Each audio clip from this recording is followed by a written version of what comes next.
नमस्कार। आशा करता हूं आप सब अच्छे होंगे और आपकी स्टडी भी अच्छी चल रही होगी। तो हम जनरल साइंस डिस्कस कर रहे थे जो कि हमारे हर एग्जाम के लिए इंपॉर्टेंट है और हम उसमें पढ़ रहे थे फिजिक्स। कल जो हमने डिस्कस किया वो था हमारा ओम का नियम या ओम्स लॉ जो हमने डिस्कस कर लिया था। इसका मतलब था V प्रोपोर्शनल I और आपको मैंने इसका एक्सप्लेन करके बता दिया था V इक्वल IR। ठीक है। उसमें इसमें हमने तीन चीजें देखी थी, एक वोल्टेज होता है, एक करंट होता है, एक रेजिस्टेंस होता है। तो हम हर एक चीज को मैंने बोला कि बारीकी से डिस्कस करेंगे, वोल्टेज क्या है, करंट क्या है। और वोल्टेज और करंट से तो आप थोड़े रूबरू होंगे। हम घरों में जनरली जब बात करते हैं कितनी वोल्टेज सप्लाई आ रही है, कितना एम्पियर या मतलब उसका करंट है या कितनी धारा है, कितना करंट सप्लाई हो रहा है, 2 एम्पियर 3 एम्पियर, कितना लोड है हमारे घर पे, ये चीज तो हम थोड़ा रूबरू है, जानते हैं, इजीली समझ पाएंगे, चीजें रिलेट कर सकते हैं, डिस्कस कर सकते हैं। बट रेजिस्टेंस नाम आप सब लोगों के लिए थोड़ा सा नया है। बहुत सारे कैंडिडेट ने सुना होगा, बहुत सारे कैंडिडेट के लिए नया होगा।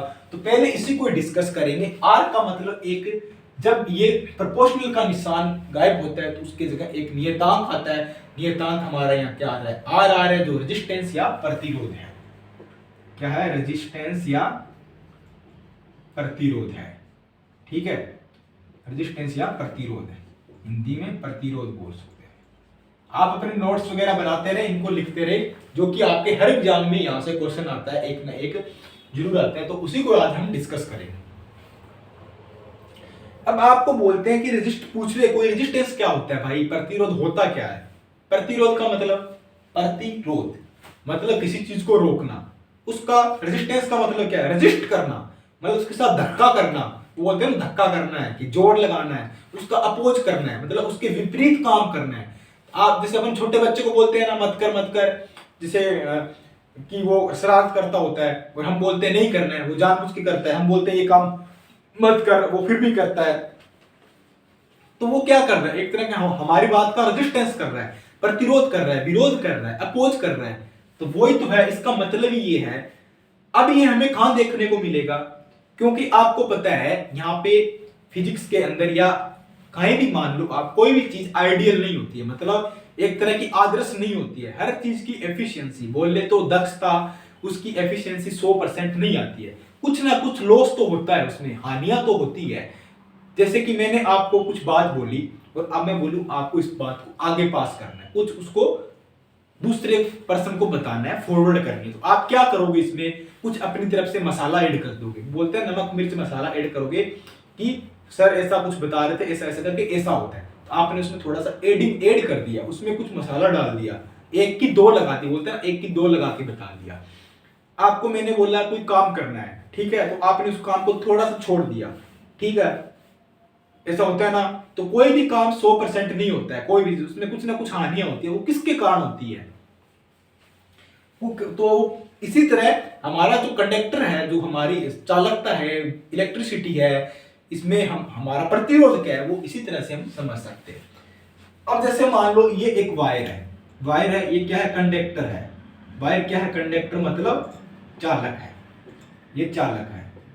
ठीक है भाई, इसमें करंट फ्लो हो रही है I, ठीक है, और इसमें करंट को फ्लो करने वाला कौन, इलेक्ट्रॉन है। करंट किधर फ्लो होती है, करंट फ्लो कब होता है, इलेक्ट्रॉनों का प्रवाह की दर को हम क्या बोलते हैं, करंट बोलते हैं, धारा बोलते हैं। जब इलेक्ट्रॉन प्रवाह हो रहे हैं, इलेक्ट्रॉन चल रहे हैं, ये फ्लो हो रहे हैं, तभी तो करंट चल रही है, इसके अंदर करंट फ्लो हो रही है।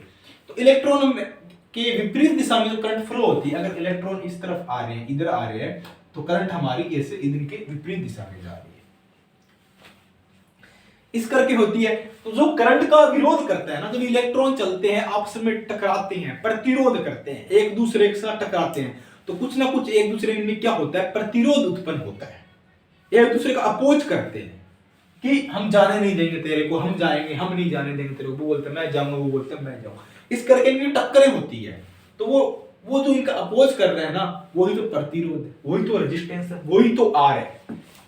ठीक है, तो इसकी मैं आपको परिभाषा लिखा दूं, आप लिख सकते हो, किसी चालक का वह गुण, किसी चालक का वह गुण, चालक का वह गुण, किसी चालक का वह गुण जो उसमें जो उसमें उसमें प्रवाहित प्रवाहित धारा का प्रवाहित धारा का प्रवाहित धारा का प्रवाहित धारा का विरोध करता है, विरोध करता है, प्रवाहित धारा का विरोध करता है, विरोध करता है, वह प्रतिरोध कहलाता है। विरोध से ही कहानी क्या नाम निकला है? प्रतिरोध कहलाता है, प्रतिरोध कहलाता है। ठीक है भाई, जो किसी चालक का भय गुण, किसी चालक में गुण होते हैं, किसी इंसान में भी तो गुण होते हैं ना, ऐसे कि हर किसी की बात को न मानना, उसकी बात को कट करना, उसकी बात को विरोध करना। जैसे हम इसको कैसे समझ सकते हो आप, कोई भी पॉलिटिक पार्टी है, कोई भी सरकार है, वो जब पावर में होती है, कोई भी कानून या बिल लेके आती है, तो उसके विपक्ष में जो लोग बैठते हैं, विपक्ष वाली सरकार क्या करती है, हमेशा उस कानून की कुछ न कुछ गलतियां निकालती है, उसका विरोध करती है। कि उनका विरोध करना, उनका काम ही इसलिए होता है कि विरोध ही करना है हमारा। तो इसी तरह आप समझ रहे हो कि किसी ऐसे मत समझना कि इंसान में ही ये पावर होती है, मैं किसी चीज का विरोध करूंगा, मेरे को ये चीज सही नहीं लग रही। वो सब की सब चीजें नेचर ही होती है ना। वो समझ क्या है, हमारे जो चालक या होते हैं ना, जो हमारे से सिल्वर हो गया, कॉपर हो गया, जो कंडक्टर है, चालक है, पदार्थ है, उनमें भी ये होती है। वो भी विरोध करना जानते हैं, पर उन वाला विरोध दिखता नहीं, कि वो बोल नहीं पाते, हम जो विरोध करते हैं वो दिख जाता है।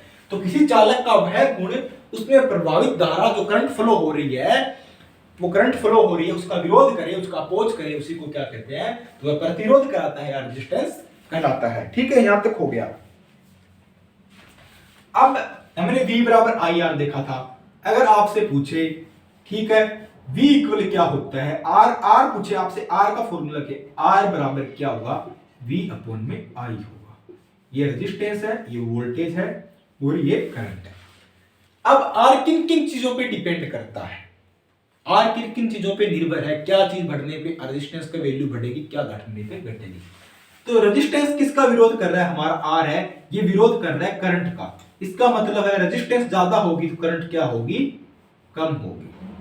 करंट क्या होगी, कम होगी। रेजिस्टेंस की वैल्यू ज्यादा है तो करंट की वैल्यू कम है। ये दोनों एक दूसरे के इनवर्सली प्रोपोर्शनल है। ये बढ़ रहा है, ये घट रहा है। मैं इसका निशान लगाऊं तो आप समझ जाया करो, ये बढ़ रहा है, ये घट रहा है। तो रेजिस्टेंस बढ़ेगा तो वोल्टेज भी बढ़ेगा। ठीक है,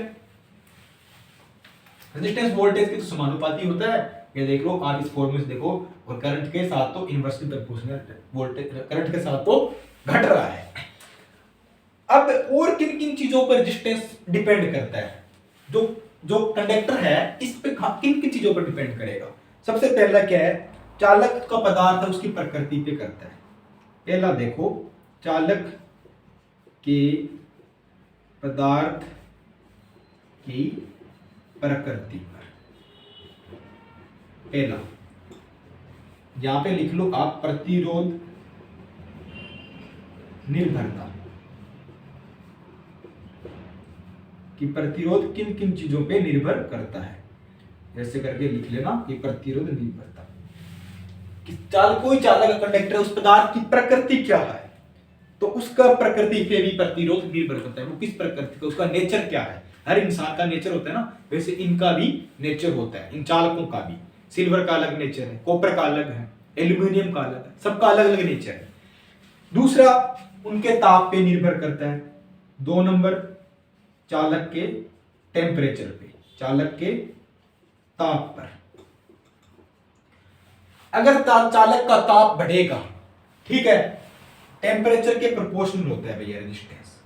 ये देखो, टेम्परेचर बढ़ेगा तो रेजिस्टेंस भी बढ़ेगा। सिर्फ ओनली किस कंडीशन में, किस कंडीशन में, ओनली चालक के अंदर। सेमीकंडक्टर अर्धचालक के अंदर ये नहीं होता है।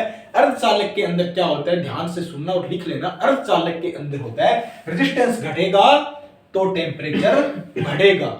वहां क्या होता है, नेगेटिव टेम्परेचर कोफिशिएंट होता है, और यहां पॉजिटिव टेम्परेचर कोफिशिएंट होता है भैया। टेम्परेचर कोफिशिएंट होता है। यहां क्या होगा कि टेम्परेचर बढ़ेगा तो रेजिस्टेंस भी बढ़ेगा। ओनली चालक की कंडीशन में पॉजिटिव टेम्परेचर कोफिशिएंट होता है। ये पॉजिटिव है, टेम्परेचर कोफिशिएंट है। तीसरा क्या है, चालक की लंबाई पे, चालक की चालक की लंबाई पे, चालक की लंबाई पे भी रेजिस्टेंस बढ़ता है। चालक की लंबाई बढ़ेगी, चालक के प्रतिरोध उसकी लंबाई के समानुपाती है। चालक की लंबाई बढ़ेगी तो उसका प्रतिरोध भी बढ़ेगा। चौथा क्या होता है, उसके अनुप्रस्थ काट के क्षेत्रफल पे, उसके क्रॉस सेक्शनल एरिया पे, अनुप्रस्थ काट के क्षेत्रफल पर, उसके क्रॉस सेक्शनल एरिया पे भी डिपेंड करता है। जितना उसका क्षेत्रफल ज्यादा होगा रेजिस्टेंस उतना ही कम होगा। ये इसके इनवर्सली प्रोपोर्शनल होता है। ठीक है, रेजिस्टेंस बढ़ेगा तो एरिया घटेगा। ये एक दूसरे के इनवर्सली प्रोपोर्शनल होते हैं, विद अनुक्रमानुपाती होते हैं। टेम्परेचर रेजिस्टेंस बढ़ेगा तो एरिया घटेगा। ये तो था इसका मेन चीज। ठीक है, अब मैं इसको एक फॉर्मूले से समझाऊंगा आपको। पहले आप इसका स्क्रीनशॉट ले लो या अपने बुक में उतार लो। ठीक है, कॉपी के अंदर उतार सकते हो। ये हमारा टेम्परेचर हो गया। अगर आपसे पूछ ले इसको हम कैसे लिखें, तो R बराबर क्या होता है, किस पे डिपेंड करता है, R रेजिस्टेंस किस पे डिपेंड करता है, उसके पदार्थ की प्रकृति पे, पदार्थ के ताप पर, लंबाई पे और उसके क्षेत्रफल पे। तो लंबाई के प्रोपोर्शनल हो गया, ये लेंथ है, इसके लेंथ के प्रोपोर्शनल हो रहा है ये। ठीक है, लेंथ के तो प्रोपोर्शनल हो गया, एरिया के इनवर्सली प्रोपोर्शनल हो गया। अब आपको पता है जब ये समानुपाती का निशान हटता है प्रोपोर्शनल का, कोई एक कांस्टेंट आता है। इसको मैंने हटा दिया तो क्या आ गया, R बराबर रो L अपॉन में E। अब ये रो एक नई चीज आ गई, कोई नई बला आ गई ना, तो इसके बारे में भी देख लेंगे। रेजिस्टेंस बढ़ेगा, लेंथ बढ़ेगी, रेजिस्टेंस बढ़ेगा, एरिया घटेगा। ये यहां तक हो गया। अगर आपसे पूछे ये रो क्या है, ये एक स्पेसिफिक रेजिस्टेंस है, ये विशिष्ट प्रतिरोध है। आपने लिख लिया होगा, मैं मिटा दूं फिर या स्क्रीनशॉट ले लो, फिर आगे बताता हूं। ठीक है, यहां बताता हूं आपको, इसकी परिभाषा लिखाऊंगा मैं कि ये क्या होता है, रो क्या होता है, स्पेसिफिक रेजिस्टेंस क्या होता है। ये भी इन चीजों पे डिपेंड करता है। और इसका नियम ओम मात्रक क्या होता है, रेजिस्टेंस का मात्रक मैंने कल बता दिया था आपको, SI यूनिट ओम होती है। ध्यान रखना, बहुत से एग्जाम पूछ लेता है कि ओम किसकी यूनिट है, तो रेजिस्टेंस की SI मात्रक ओम होता है। आप लिख लो, रेजिस्टेंस R का SI मात्रक क्या है, ओम है, क्योंकि ओम का जो नियम दिया था ओम है, या इसका सिंबल ये होता है। ठीक है, ऐसा सिंबल होता है। अब मैं बता रहा था स्पेसिफिक रेजिस्टेंस और या रेजिस्टिविटी बोलते हैं, जो कि विशिष्ट प्रतिरोध बोलते हैं। वो क्या होता है, किसी चालक का प्रतिरोध उसकी लंबाई के समानुपाती होता है, उसके अनुप्रस्थ काट के क्षेत्रफल के व्युत्क्रमानुपाती होता है। और क्या होता है, एक जहां रो एक नियतांक होता है, इस चालक का विशिष्ट प्रतिरोध कहते हैं उसका, इसका मान चालक की प्रकृति और पदार्थ उसके ताप पर निर्भर करता है। विशिष्ट प्रतिरोध या रेजिस्टिविटी या स्पेसिफिक रेजिस्टेंस और रेजिस्टिविटी। ठीक है, रेजिस्टिविटी जो हमारा इसका सिंबल क्या है, आप देख लो, रो है इसका सिंबल। तो किसी चालक चालक में प्रतिरोध क्या होता है, प्रतिरोध उसकी लंबाई के समानुपाती, मैंने देखा ही था, बताया था फॉर्मूले, समानुपाती है उसके अनुप्रस्थ काट के क्षेत्रफल की क्या है, क्षेत्रफल के व्युत्क्रम अनुक्रमानुपाती है, उसके व्युत्क्रम अनुक्रमानुपाती इनवर्सली प्रोपोर्शनल है, उसके क्या है, व्युत्क्रमानुपाती है।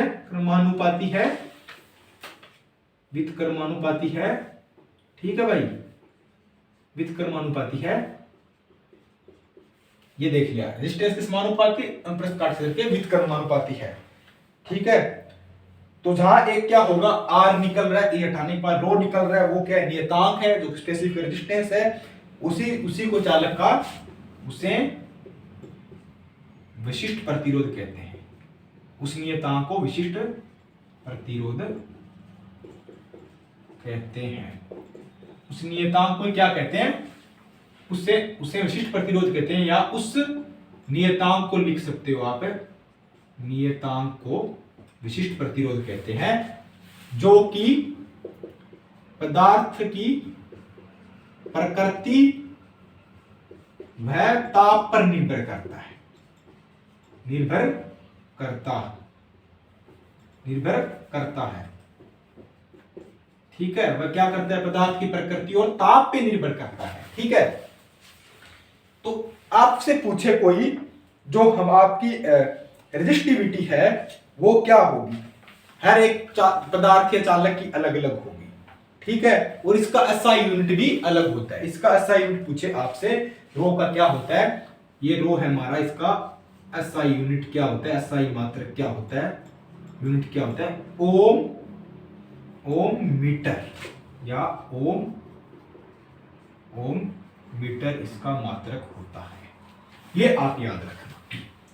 ठीक है, ये फॉर्मूला याद रखना, आर प्रोपोर्शनल एल अपॉन ए। ये लेंथ है, ये लेंथ है, लेंथ मतलब लंबाई, ये एरिया मतलब क्षेत्रफल, और ये क्या है? हमारी रो है, रो जो क्या है? विशिष्ट प्रतिरोध है, रेजिस्टिविटी है, ये रो। ठीक है,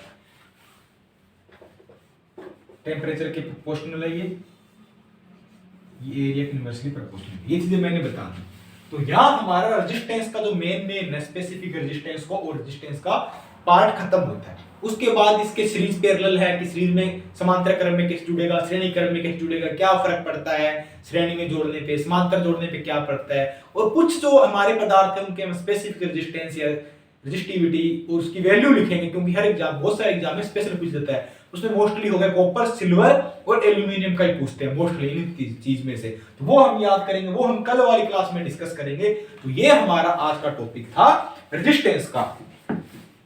तो उम्मीद करता हूं आपको चीजें पसंद आ रही होगी। फिजिक्स बहुत आसान है, अगर आप इसको रिलेट करोगे, डेली लाइफ से चलोगे तो आपको इजी लगेगी। ज्यादा कुछ नहीं है, बेसिक चीजें आपको हर एग्जाम में देखने मिलेगी। ये तो हम 10th में पढ़ लेते हैं ना, रेजिस्टेंस क्या है, प्रतिरोध, रेजिस्टिविटी 10th में पढ़ते हैं, 11th 12th में लेते हैं, उसमें पढ़ते हैं। कंप्यूटर एग्जाम जनरल साइंस में आते हैं, वहां भी तो आता है, उनका नहीं है, वहां भी तो देखते हैं। ज्यादा कुछ हवा नहीं है, रॉकेट साइंस नहीं है जो चलेगी नहीं, हमसे चल जाएगी, ऐसा कोई दिक्कत नहीं है। मस्ती से पढ़ेंगे, याद होगा।